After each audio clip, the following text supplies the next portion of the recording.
Varume, ngatitaurirane chokwadi. Macomrades, maveterans, varume makatamba nenyika vakomana.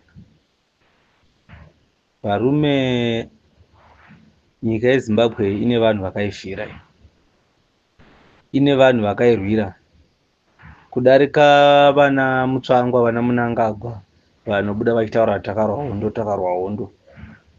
Iko zvino macomrades vacho muchiri kurarama imimi. Varume muri kutambura zvatinoona imimi. Varume hamuri respectwe imimi zvatinoona imimi. Imagine munhu akaita saComrade Geza achidaidzwa kunzi Bhoki naGarwe. What is Garwe muZimbabwe? Just because he is Munangagwa's bootlicker ane power rekudaidza Comrade Geza kuti Bhoki. General Chiwenga,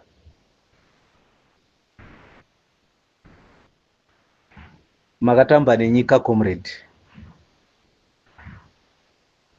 Vanhu ava zviri pachena vari kutaura imimi because vari kufunga kuti imimi ndimi muri behind macomrades aya, maveterans aya. Ari kubuda achidaidza Comrade Geza kuti Bhoki. Garwe, what is Garwe muZimbabwe? Anoziva chine zvekurwirwa kwenyika iyi? Nekuti zvimabhoisi zvaMunangagwa zvaanotuma kuba nekuvhitimiza vanhu munyika. Isusu tiri vana veZimbabwe tinorwadziwa because tikarondedzerwa history yavo vakomana vamaveterans. Vana sekuru vedu vanga variko kuhondo vaititsanangurirawo isusu, madzibaba edu aititsanangurira zvaitika vaizviona. Nhasi tonzwa kuti munhu akaita saComrade Geza munyika yaakarwira kuti isununguke akudaidzwa kunzi Bhoki nemunhu ari kufunga kuti nyika ndeyaMunangagwa, nemunhu ari kutry by all means kubhutilika Munangagwa kuti varambe vachiba.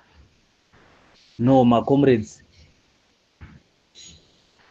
problem toisa kwamuri General Chiwenga. Amene kuti muchine simba here kana kuti muchakwanisa here kusolva problem yamakacreata iyi. Makacreata problem nekuda kweudyire varume imimi. Vanatsvangirai vakazama kuonesana nemi, kusvika vanatsvangirai vakaenda vachingotaura kuti varume mucharegreta zvinhu zviri kuita, vanhu vari kukanganisa nyika.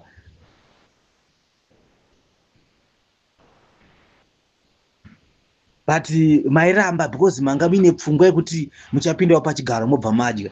Chionai zvaakuitika nhasi. General Chiwenga, now you are a vice president. Hamu respectwe nevanhu vakacreatwa nemunhu wamakapinza mupawa imimi. Chakakutadzisai kuita zvinhu zviri pamutemo chii?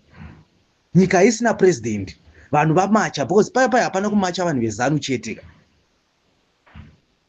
Makati imimi vana veZimbabwe vane right yekumacha kuti vamugabe vatadzi.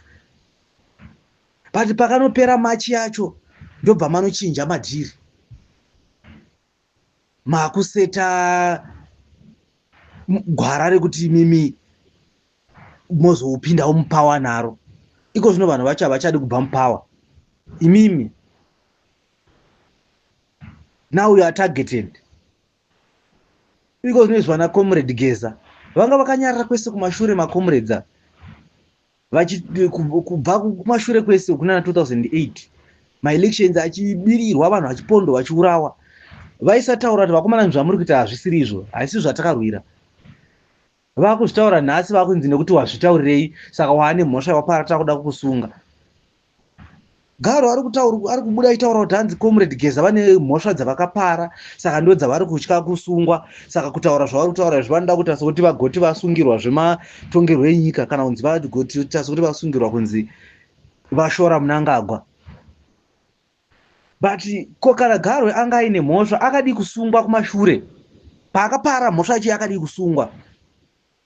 Vana Job Scala makangofoma mhosva dzenhema mukabata mukavharira. Vana Johnson Timber makangofoma mhosva dzenhema mukabata mukavharira same time. Vese vana Chibaya. But vana Chivhayo vari kungotenderera. Akataura zvese zvinoitika muZimbabwe. Zvese ndiye vakachibata kuti zvamuri kuona. Haana kusungwa nhasi aripo.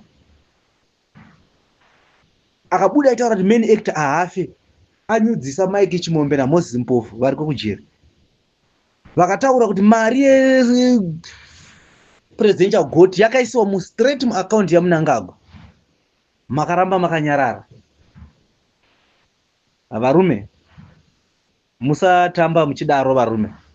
Because chinhu chamuri kukirira ndechekuti muri kuitisa mweya wokuti saka kana tafunga kugarika tinofana kusimuka. Ende tichatozviita because hatingarambi takapeta maoko muchiita zvamuri kuita.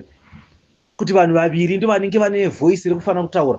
Ingawa ni Chamisa munobuda muchimutuka, Chiwenga munobuda muchimutuka, makomrades ese amuri kutuka vakasiyana chini naMnangagwa. Hondo yakarwa naMnangagwa chete. Iwewe Garu, iwewe uri duzvi remunhu. Garu, iwewe uri duzvi remunhu, duzvi riri kusango, uri chimbuzi pauri. Garu, iwewe unobuda kutaura kuti hanzi president akasarudzwa nevanhu. Mnangagwa akasarudzwa nevanhu kupi? Mnangagwa haana kupinda mupawa turi kubvisa wakati waMugabe nemasoja ndokusarudzwa nevanhu iko. Mnangagwa asiya vakaurayisa vanhu 2018 muHarare vachidemonstrata. Saka dai akasarudzwa nevanhu aiurayisa vanhu vari kudemonstrata. Uri duzvi remunhu. Garu, iwewe muri kutadza kutaurira Mnangagwa chokwadi kuti vanhu vese vamuri kuti vakavhotera Mnangagwa vari kurwara, vari kufa muzvipatara. But munotora one munhu anokuti anoimba achibhutilika ZANU-PF, anoimba achibhutilika Mnangagwa, momutora munomurapisa kuIndia. Ko vacho vamuri kuti vakavhota muchavaendesa kuIndia here? No man, guys, comrades makatamba nenyika vakomana. Iko tiri kukunzwirai tsitsi vana comrade Geza nemwana General Chiwenga. But magenerals ese mamwe vese vakapera vamakaita navo kuwa. Makatarisa so. Saka muri kufunga zvinopera nepi? Ende muchidyiwa ngenhoro imimi. Hamusi kuona here kuti muri kudyiwa ngenhoro. Nhasi imwe iri kudyiwa apa muri kuona sekuti yakapusa because yatadza kumhanya. Imi mobva manomira uko makaita group makatarisa imwe yenyu ichidyiwa. Hamusi kuziva kuti iri kudyiwa nhasi chikafu chanhasi. Mangwana ari kuuya futi kugroup renyu makamira ikoko imimi. Ndiko muri kupingwa. Hamusi kuzviona. After that makutanga kuclaima hanzi makadzidza, makangwara, mune isusu wa very intelligent. Very intelligent inopusiswa zvakata zvinana Garo vana Mudha nyuno zvahijeka maminds ese. Pese paungosvika ndo varipo. Just because mabhutilika zaMnangagwa. Akuva nesimba ari kudaidza mucomrade kuti Bhoki. Iko zvinezvi General Chiwenga ndiwo acting president. Mbabhutilika ese Mnangagwa, mbavha dzisi dziri kuba nezita raMnangagwa. Hapana kana one atasungwa. But mira one Mnangagwa achidzoka. Vanhu vese vari kutaura kuti general vanobva vasungwa mubva maramba makati zi. Guys, hamutauri muchidaro guys. Musatamba muchidaro wamana. Ngativei serious.